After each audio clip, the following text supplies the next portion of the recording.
Bom, muitos são chamados, mas os que faz alguém dizer o sim definitivo. O que faz esse alguém dar esse sim definitivo? Padre Zezinho, gente, traz no seu testemunho uma emocionante palavra, viu? Para falar sobre o sentido do sacerdócio, os desafios e também a beleza de dedicar a vida ao reino de Deus. Vamos acompanhar esse lindo testemunho do nosso querido amigo Padre Zezinho. Eu comecei vendo o exemplo de padres como o Padre Teodoro, Padre André, Padre Matias, que cuidavam de pobres. A minha vila era feita de operários desempregados e precisando de ajuda. E eles vieram. Meu pai era paralítico, minha mãe depois ficou. Então, sem a ajuda deles e da vizinhança, eu não iria crescer. Depois eu vinha sempre no conventinho para ser coroinha, a 600 metros daqui. Então eu cresci vendo o testemunho de caridade desses fratres e do padre. E com o tempo eu fiquei conhecendo o Padre Dion, que era um sociólogo.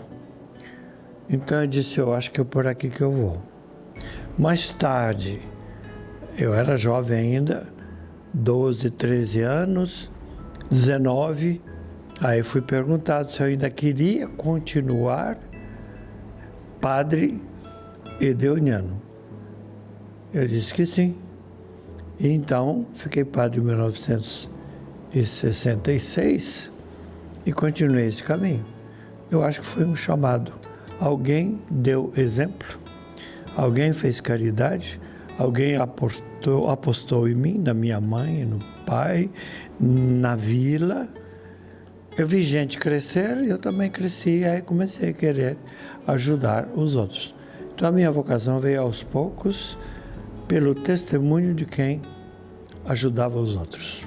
Foi assim, ajudar, ajudar, ajudar. Valorizar, valorizar, valorizar os outros. Fazer de tudo o que eu pudesse e posso para alguém que precisa crescer, porque eu cresci desse jeito. Então eu, outra vez, vi o testemunho, mas eu disse que eu podia fazer isso. E me deram instrumentos para isso. Deram-me microfone, câmera, possibilidade de escrever livros, deram-me estudos, deram-me a chance de viajar pelo mundo inteiro. Então, adquiri cultura, adquiri a capacidade de ouvir os outros, deixar os outros falar e valorizar quem é melhor do que eu. Porque eu conheci muita gente bem melhor do que eu. Mas aprendi com eles. Os livros que eu lia, as pessoas que eu visitava, outros países, e isso foi ficando parte da minha vida, que depois eu comecei até a escrever e cantar sobre isso. Então Deus me chamou para o diálogo. De vez em quando a gente se desentende, mas eu gosto de dialogar. Se o outro tem valor, eu quero fazer isso. Se ele me ofende, no começo dói, até me defendo, mas depois eu aprendo a não ofender. Só que é um caminho de uma vida inteira. Não é que você seja bonzinho a vida inteira. Tem um momento que o temperamento mexe. Mas aí volta a palavra de Deus, o catecismo, que dizem o outro é muito importante. Dá uma chance para ele, aí você vai ter a sua. É isso. Zezinho, que testemunho bonito, né? Zezinho é conhecido internacionalmente, né? E ele vivenciou seu ministério sacerdotal com gosto, se desgastou e é impressionante, ele não entrega os pontos. Já está com certa idade, já passou por doenças, dificuldades, e está aí o Padre Zezinho sempre mandando a sua mensagem, o seu gosto de ser sacerdote, de ser deoniano. Beleza, viu? Mês vocacional, mês em que a gente se debruça sobre todas as vocações. Mas, de modo especial, a gente olha com certo carinho para esta vocação sacerdotal, não é mesmo? E, digamos assim, a gente quer que a vocação sacerdotal, porque ser sacerdote sem vocação é uma porcaria. Agora, quando a gente responde a um chamado de Deus e quer estar em contato com Deus, é uma maravilha, né? E a gente, então, agradece de coração todos aqueles diáconos, sacerdotes, bispos que estão respondendo a isso, né? E exatamente aquele grande lema que foi colocado, vai falar por mim. É Jesus que diz assim para cada vocacionado, vai falar por mim. E a gente tem uma alegria de ter nesse momento aqui um diácono que vai ser ordenado sacerdote já no próximo dia 22 de agosto, dentro do mês vocacional, gente. É o diácono Alane Andrade, missionário redentorista. Bom dia para você. Bom dia, Padre Ulisses. Bom dia a todos que nos acompanham no Bênção da Manhã. Que bom, né? Seja bem-vindo ao nosso programa. Pode se soltar aqui, viu, Alane? Ainda não é a sua ordenação, mas a gente quer perceber em você aquilo que levou você exatamente a essa vocação, não é mesmo? Você vem de que cidade, hein? Eu sou natural de uma cidade lá no interior, do sul das Minas Gerais. Sim. Conceição do Rio Verde, sul de Minas Gerais. Conceição do Rio Verde, né? Depois minha família, passado já 20 anos, vem para Aparecida, morar aqui em Aparecida. Que bom, na terra da mãe. Exatamente. Toda a minha vivência eclesial, juventude, foi tudo aqui em Aparecida mesmo. E a vocação foi brotando aqui em Aparecida? Exatamente. O que andou atiçando você a querer ser sacerdote, ser redentorista? Eu venho de uma paróquia que até então era administrada pelos missionários redentoristas. Sei. Hoje, paróquia Nossa Senhora Aparecida e São Benedito.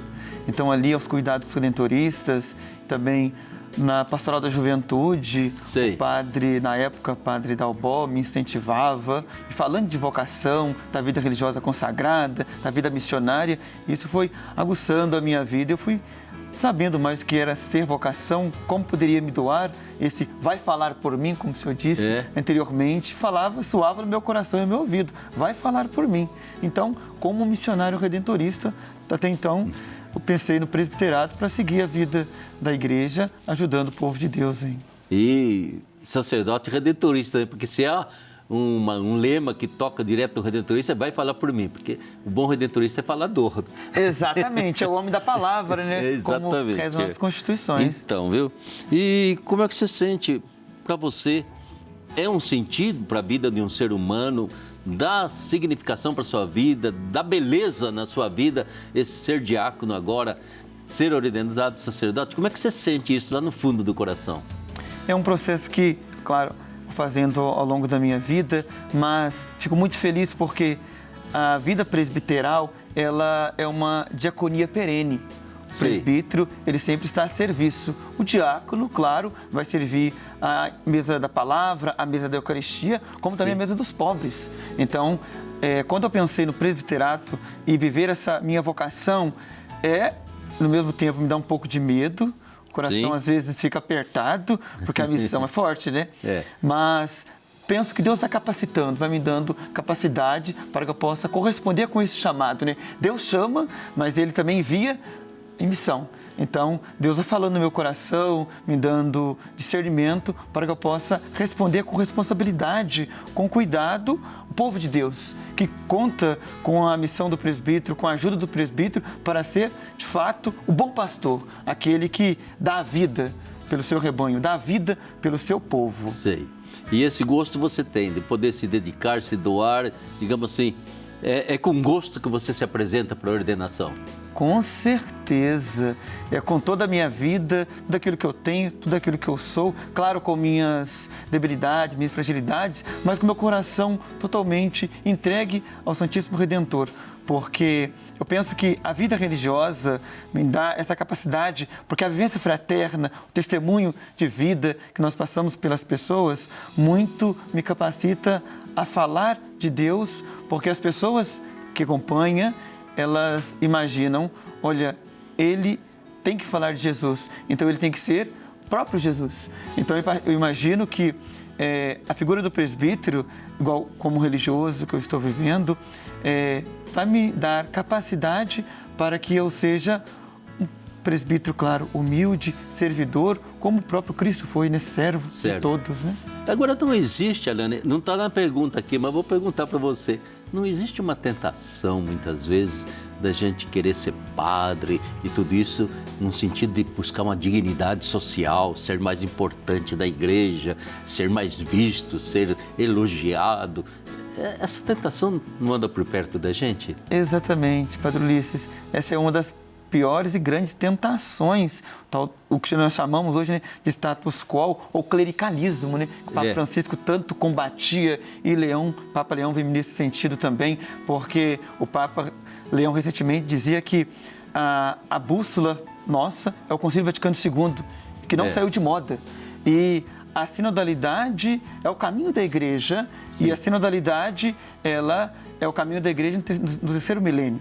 Então, o presbítero, ele tem que ser o servidor de todos, ele tem que ser humilde. E, claro, as pessoas elogiam, as pessoas querem colocar num pedestal, mas a humanidade do presbítero tem que, caminhar com os pés no chão, porque acertamos, mas também erramos. E temos que estar a serviço do povo, como um servo humilde e sofredor. E aí, eu acho que o grande evangelizador do sacerdote é o pobre. Exatamente. Eu sempre costumo dizer que nós, presbíteros, claro, né, missionários redentoristas, nós evangelizamos todos, mas nós temos um olhar domesticado, os pobres, os sofredores, né? Nós chamamos aqueles que carecem, né, de voz, de vez, de justiça. Nós temos que ser essa voz para esse povo sofrido, esta vez a cada um deles, né? Eu acho que para nós, como para todo sacerdote, entende? Um sacerdote sem pobre é um sacerdote que não vive a sua vocação. É um sacerdote pela metade, né? Um pouco pela fracassado, metade, né? Digamos assim. Então, vai se frustrar algum dia na vida, né? Exatamente. E aí, como que a figura, por exemplo, de Santo Afonso, a figura do Cura d'Ars, o que elas inspiram você, assim, tão próximo já da sua ordenação presbiteral? O que Cura d'Ars, por exemplo, né, que celebramos outro dia, né? Nosso fundador, Santo Afonso, o que eles inspiram para você, Alane? São Cura d'Ars, no último 4 de agosto, recordávamos, né?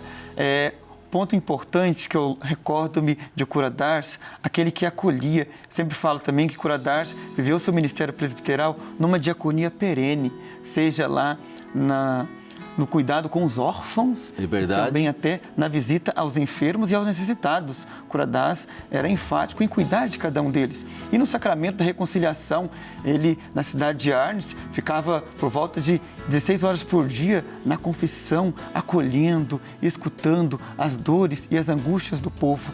Eu costumo sempre recordar que a reconciliação é um segundo batismo, onde a pedagogia da escuta é muito importante na reconciliação. E se Cura d'Ars força bastante assim a vivência do presbiterato. Com Santo Afonso não é diferente.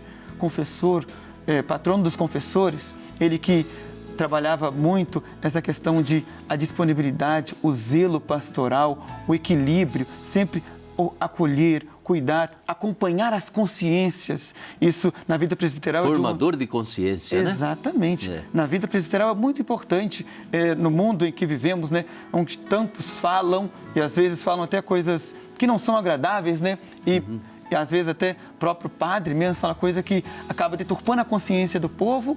Com Santo Afonso é diferente. Formar consciência, uma consciência saudável, uma consciência que salvaguarda a dignidade da pessoa humana. Exatamente. Bem, você vai ser padre, como falaram quando era criança, padre missionário redentorista santo. Era assim que os formadores repetiam pra gente, né? Obrigado. Ou seja, você vai ser um padre que vai ter que esquentar o assento, ouvindo confissões aqui no santuário, em qualquer local onde a gente esteja, né? Mas esse amor aos enfermos, esse amor aos pobres, né? É uma característica da atenção que a gente, ou digamos assim, uma preferência que a gente dá, sem excluir ninguém, mas a nossa preferência é estar com o povo de Deus, como Jesus estava, né? E para você, como é que você vê a influência da família na sua vocação ou na vocação de alguém que pensa em responder ao chamado de Deus? A primeira vocação a qual nós somos chamados, somos vocacionados à vida. É verdade. A família, ela é de suma importância porque toda vocação nasce da família. E a família, claro, ela deve acompanhar, deve cuidar e acolher o jovem que deseja esse chamado e que sonha.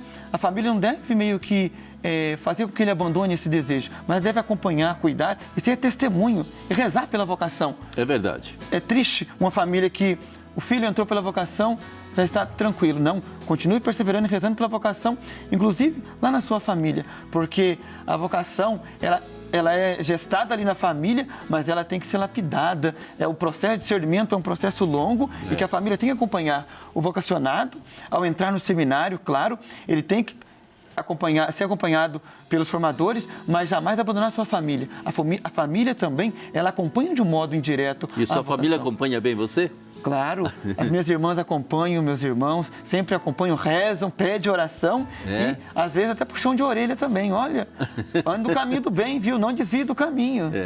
Não vale a pena, né, Alane, a família querer se orgulhar porque tem um filho padre, tem um irmão padre. Eu acho que é bobeira, né? O bonito é solidarizar, caminhar junto, estar atenta, né? E ser um mundo afetivo da gente que não somos casados, nada. Então, nosso mundo afetivo é a nossa família, são nossos irmãos, nossas irmãs, né? Que bonito, viu? A gente deseja que haja uma celebração maravilhosa. Quem que vai ordenar você? Dom Rolando Brandes. Maravilha. Que ele possa ordenar você, possa colocar aquele Espírito Santo de serviço, de amor, de alegria, de realização dentro do seu coração. Desde já, parabéns pela sua ordenação. Muito obrigado, Padre Ulisses. Agradeço muito pelo convite. E vocação acertada é vida feliz. Falar de vocação é falar de coisa boa e é rezar pelas vocações. Não no mês de agosto, mas também ao longo de nossa vida, rezar para que venhamos para a igreja boas vocações, santas vocações. Que bom. Tá aí, minha gente, que coisa boa, né? Esse bate-papo aí com o querido Diácono Arana, reze uma Ave Maria por ele, tá?